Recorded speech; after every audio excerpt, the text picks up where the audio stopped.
Hi guys, Sean the Silver Fox. I've had quite a few questions and feedback on the drawstring bags that I make. These bags like you see here.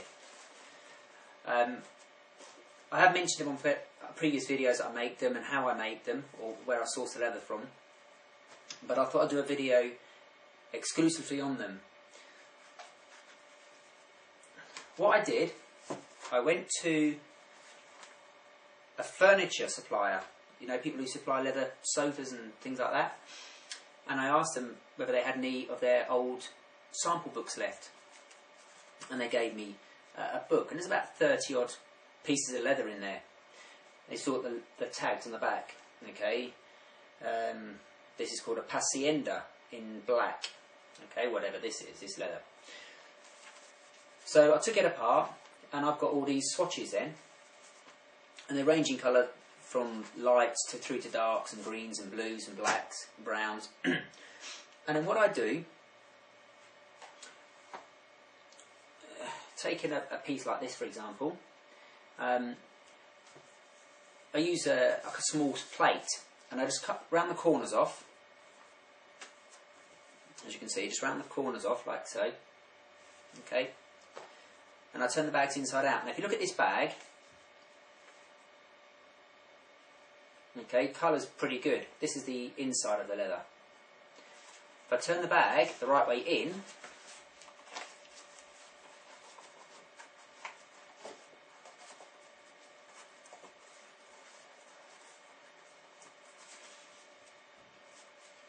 you can see they're completely different colour leather. Okay, so that's why I use this as the inside. So what I do is, like I said, draw around with the plate, get the line, cut it out, then I sew it up. You can either sew it by hand, or I use a sewing machine because it's easier, but you can do it by hand. Sew around the edge. On the top here, let's zoom in so we can see a bit better for you. Let's do it outside with the contrast. On the top here, all I do is 1, 2, 3, 4, 5. Punch in 6 holes. Now each of the swatches will have, I'm trying to see it so you can see it very well, it has 2 holes already where it's fixed into the book.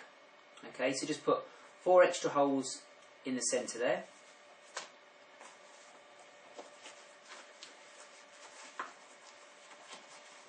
Turn your pack inside out so it looks, so the colour looks more uniform. Thread a leather bootlace through, tie a knot on the end, and you have a drawstring bag. Now I took these little clips, zoom back in again for you so you see it properly. These little clips, I took these off the inside of some old jackets that I had, some old coats, just to keep the bag sealed. Now I make the bags, these bigger bags is 2 swatches, these smaller ones is just one swatch. And to make them with 1 swatch, all I've done, here's one here which I'm still making, is you get your leather, that's the 2 holes at the top. So I fold it sideways, like that. Mark my pack out, like that. Okay. So mark it out. Again, cut the shape out.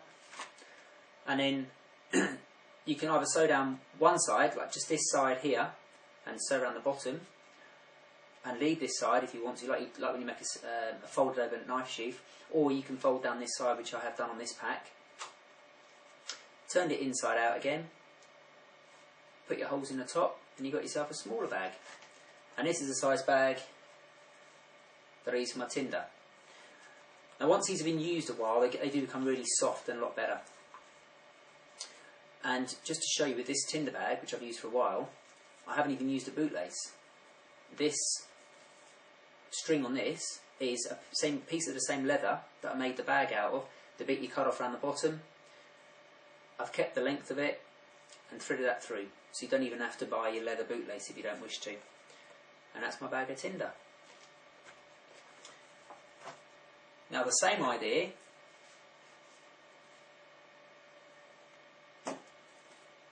I've used, or I use, for when making it's got some things from the woods stuck on there, little thistles.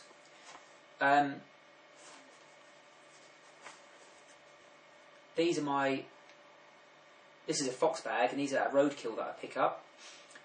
Made the same principle of this. I've just dried the leather out at home, dried out with salt, sewn it together.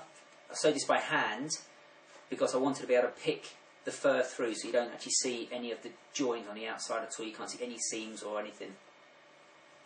But that's been sewn together by hand. Leather string again through the top, and there's a fox drawstring bag. And then the final one I've made here, this is a shoulder bag, and this one I've used the whole fox.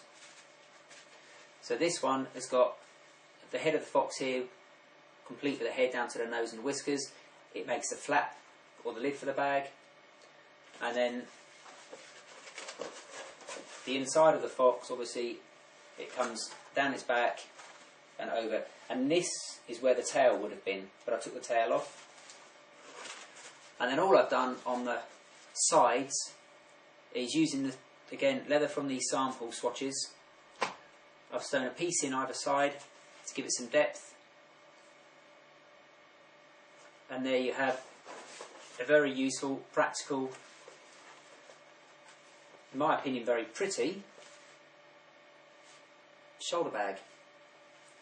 The leather strap, again, it's just a piece of webbing with a couple of crocodile clips or snap clips, if you want to call them, on the end, and just clip it onto a couple of D-rings, and away you go. So everything here, apart from the 3 bootlaces, is completely free. Right, well, thank you very much, and I'll see you on the next video.